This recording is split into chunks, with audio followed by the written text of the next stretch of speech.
This is Michael Luchies with How to Livable, and this is a 1-minute review of Grammarly. So Grammarly is a writing assistant. I use it to check for grammatical errors in the articles and emails I write, but it does more than that.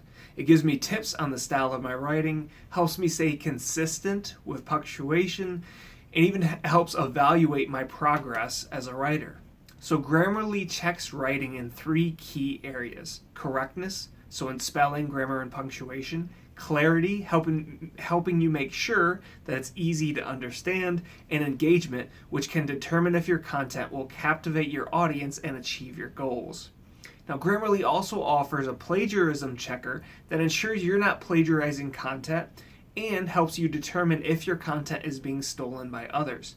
So it uses a freemium model, meaning the basic version of Grammarly is free, and you can pay to upgrade to their premium version, which includes more information, recommendation, and options.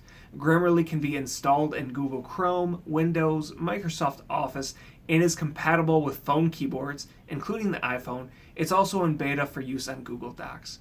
I use Grammarly every day. I highly recommend it to anyone who utilizes online writing in their business. Try it for free by clicking on the referral link in the description below. Thanks.